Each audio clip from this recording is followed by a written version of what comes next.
তো মাছের জন্য আর কি অনেকগুলো ফুড মিলাইয়া অনেক কিছু আইটেম আছে, আমি নিজস্ব ঘরোয়াভাবে বানাই এগুলা। তো হ্যালো এভরিওয়ান, আসসালামু আলাইকুম।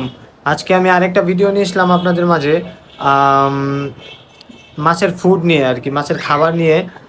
যারা প্যারা নিতে চাচ্ছেন না যে কিছু লাইভ ফুড হ্যাচ করা লাগে, ব্রাঞ্চিম হ্যাচ করা লাগে, তারপর টিউবপ্লেক্স খাওয়ানো লাগে, অনেকে ধরতে চায় না। তো যারা এই প্যারাটা নিতে চাচ্ছেন না তারা এই ফুডটা খাওয়াইতে পারেন, খুব ভালো।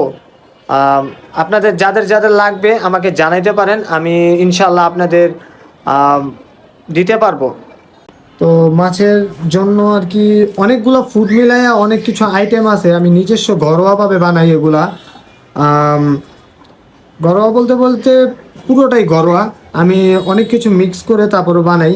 তো এক ভাইয়া আমাকে অর্ডার দিছে, তার জন্য কিছু ফুড বানাইতেছি আজকে আমি।